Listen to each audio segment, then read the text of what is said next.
Siguiendo con nuestro estudio acerca de la evaluación de aprendizajes, para esta semana nos corresponde abordar qué significa la evaluación en relación al criterio o dominio. Para ello, Porfirio Morán Oviedo, en su publicación 2012, nos dice que la evaluación con referencia al criterio puede conceptualizarse como la comparación entre el desempeño del estudiante y los objetivos de aprendizaje, dominios o contenidos mínimos indispensables que se necesita para que un estudiante pueda ser promovido en una determinada asignatura o plan de estudios, según cómo se lo llame. De ahí que la evaluación con referencia al criterio o dominio tiene algunos antecedentes. Para ello, este tipo de evaluación existe que en todo proceso de enseñanza-aprendizaje se cuente con propósitos claramente definidos. Estos propósitos serían en función de objetivos o resultados de aprendizaje. También en nivel medio, conocidos como destrezas con criterios de desempeño, que sirvan de marco de referencia en el momento de comprobar los resultados alcanzados. Situación que no podría darse si no se cuenta con una rigurosa concepción y planeación del proceso didáctico. Por eso, aparejado a todo tipo de evaluación, siempre va el concepto de currículo. Si yo considero que el currículo es una acción terminal, la evaluación la haré de esa forma. Pero si considero que el currículo es una situación de proceso, mi evaluación también estará en ese orden. El significado de los resultados de la evaluación con referencia al criterio se deriva del lugar que ocupa el estudiante en relación con el logro de los aprendizajes previstos en el programa de estudios y no de la relación de su evaluación con la de los demás compañeros. Esto significa que el estudiante debe tener un mínimo de resultados satisfactorios para poder decir que se está formando, que está aprendiendo. Centra su preocupación en el desarrollo pleno de los educandos, rechaza la idea de que puedan existir alumnos que aprendan mucho y alumnos que puedan aprender poco. Es decir, este tipo de evaluación considera que todos los estudiantes están en capacidad de aprender por igual. En este sentido, la evaluación con referencia al criterio dominio tiene ciertas características. De ahí que se propone reflejar integralmente los aprendizajes que están establecidos en un determinado programa de estudios como aprendizajes mínimos indispensables. Cuando el estudiante no alcanza los resultados esperados, es deber del docente hacer oportunamente el señalamiento tanto de los aprendizajes que ya domina como de los que no domina todavía, a fin de que aquel, conociendo ya su situación escolar, actúe en consecuencia. Es decir, será un tipo de acompañamiento en donde la autoevaluación sea una manera de verificar el avance.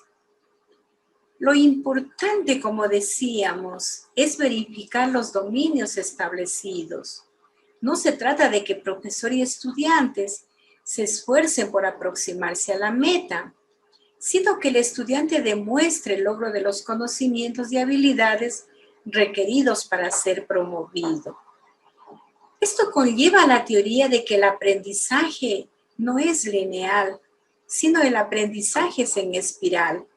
Es decir, que en términos de Bandura requiere de conocimientos previos y reforzado por Gagné, que dice para obtener nuevos conocimientos. Existen estándares para este tipo de evaluación y estos se toman como puntos fijos y establecidos mediante los cuales se puede juzgar adecuado o inadecuado el dominio o el logro de la habilidad, al margen del desempeño colectivo de los grupos de referencia. Es como cuando nosotros hablamos de 3 tipos de aprendizajes. Decimos aprendizaje en contacto con el docente. ¿Cómo se verifica este aprendizaje? Se verifica en función de cómo usted realiza un desempeño en sus lecciones, cómo usted realiza un desempeño en su evaluación.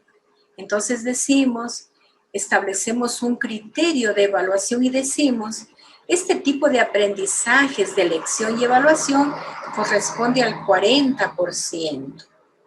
Asimismo, cuando hablamos de aprendizajes prácticos o de aplicación, también le damos un criterio. Decimos, el aprendizaje práctico de aplicación tendrá un 30%, y cuando hablamos de un aprendizaje autónomo, también lo ponemos en relación a un criterio y decimos el 30%, lo que nos da un 100% de aprendizaje en función del dominio o criterio.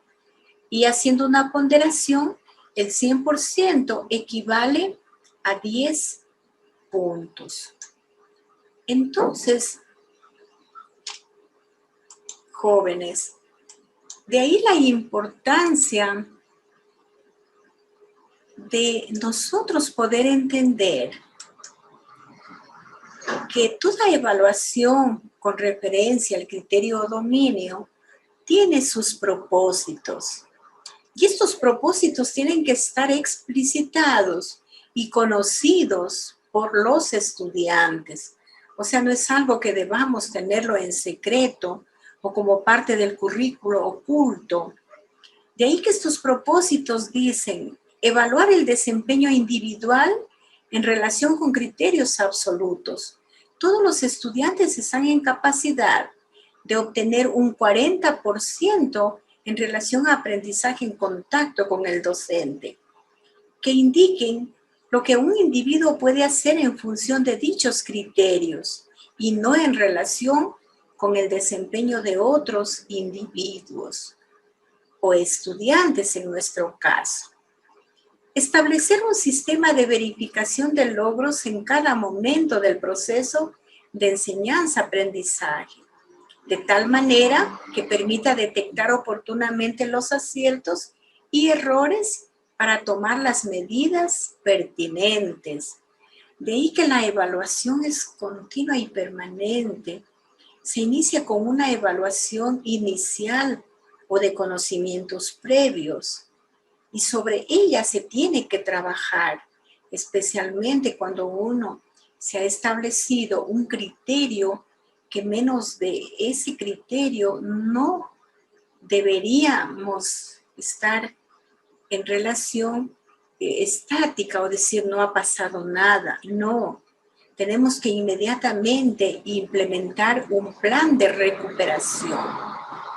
Entonces, el cumplimiento de estos propósitos permitiría obtener información sistemática de los aprendizajes obtenidos, a fin de decidir las secuencias pedagógicas más indicadas en cada caso.